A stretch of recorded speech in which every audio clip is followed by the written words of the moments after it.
Boa noite, minha gente linda. Que a paz do nosso Senhor Jesus Cristo esteja no nosso meio, nos nossos lares, junto com os nossos familiares. É o que eu desejo para todos que estão me ouvindo. Hoje eu vim fazer uma correção de um erro grave que eu cometi. Eu fiz palestra durante 30, 40 anos no movimento espírita. E a minha segunda parábola preferida é do joio e do trigo. Porque a primeira todo mundo sabe que é a parábola da ovelha perdida. Mas a parábola do joio e o trigo, parece assim, foi feita exatamente para os dias de hoje. É fantástico Jesus contar essa história chamada a parábola do joio e do trigo. Todo mundo sabe que uma parábola é uma história contada por Jesus. Ele usava muito a parábola porque as histórias a gente não esquece nunca mais. Então, olha a inteligência, né?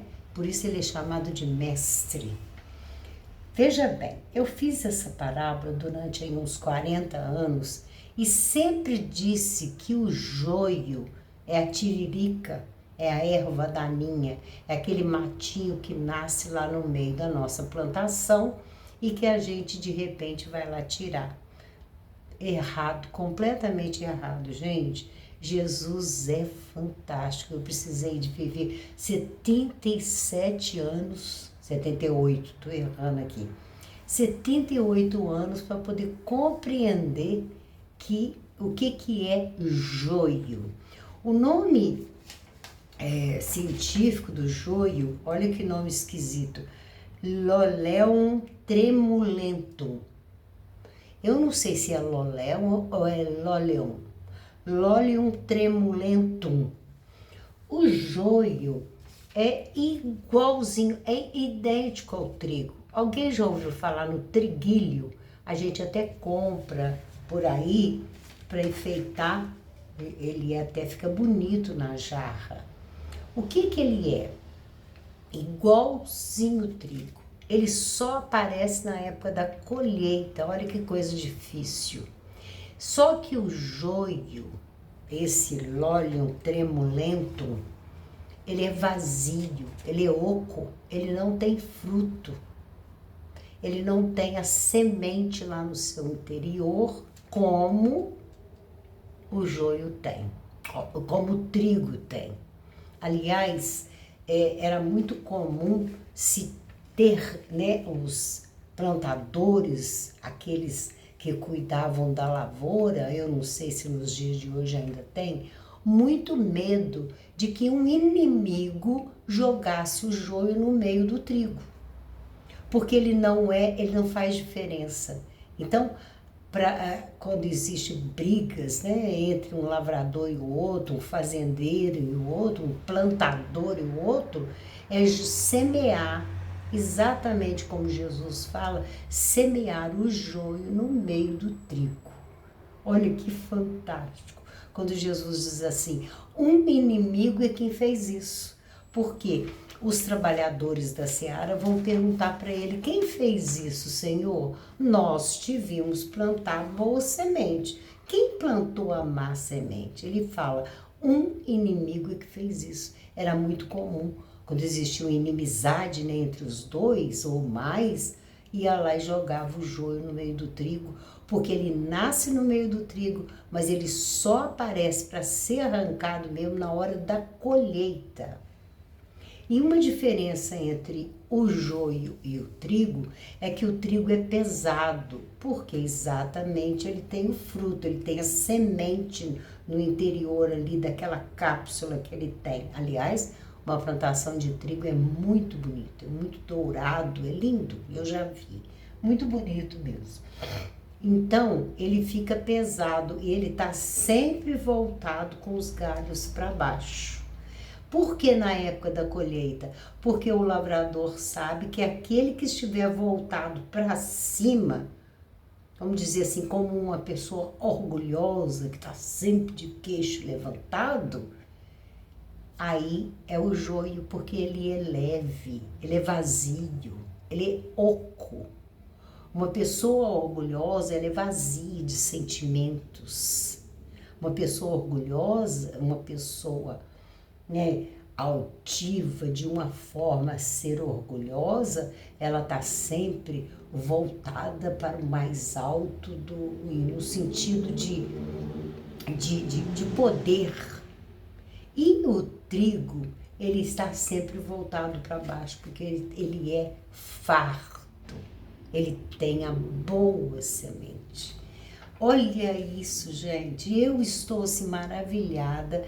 Quanto mais a gente passa os dias, mais a gente aprende. Eu assisti, fui numa live essa explicação e achei muito bonita. O trigo se curva até o chão, carregado, né, do cereal, enquanto que o joio fica voltado para cima. Por isso é que Jesus fala com os servos quando vão perguntar para ele: queres, pois, que vamos arrancá-lo?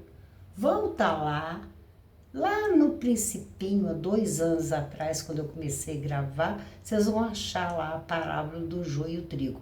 Foi a parábola que mais visualizações teve, sabe? Mais. Todas as outras é 3, 4 visualizações. Essa eu acho que foram 14 que teve. Que as pessoas ficam interessadas em saber como que vai ser essa separação. E por falar nisso,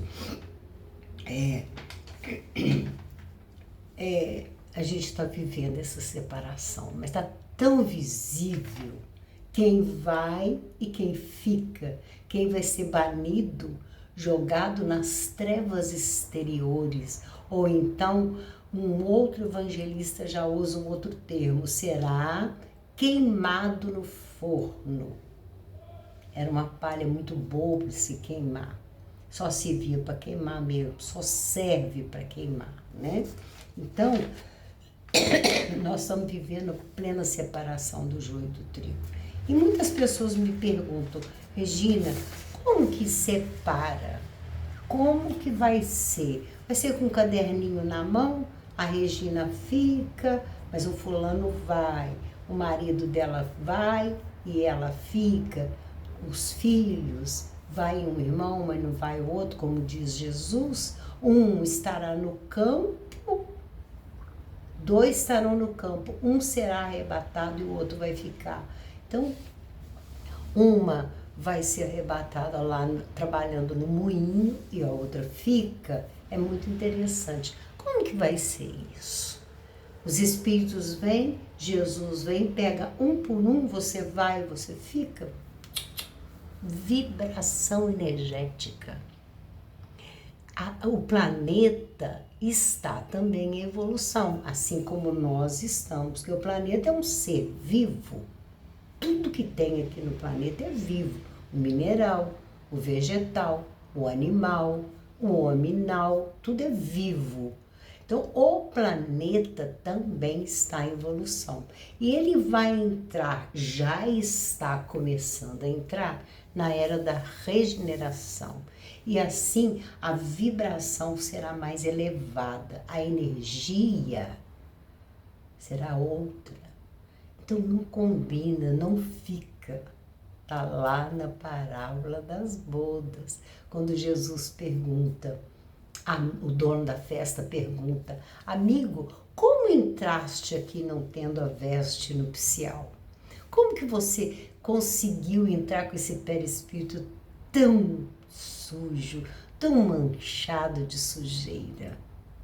E é assim mesmo.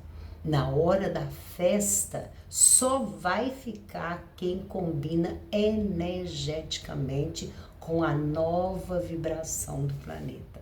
Isso é a separação do joio do trigo. Fica então a correção que eu estou fazendo, pedindo desculpas a vocês pela minha falta de conhecimento. Quando eu fiz essa parábola, eu disse que o joio era uma tiririca, era uma erva daninha, um matinho. Não, ele é igualzinho o trigo, só que ele é vazio, é oco, não presta para fazer o pão, o alimento. A boa semente, então, herdará o planeta Terra na sua regeneração. Herdará os tempos novos em que o bem vai predominar sobre o mal. Como assim, Regina? Ainda vai existir o mal? Sim, numa pequena escala para a evolução também dessas criaturas. Mas o bem vai predominar.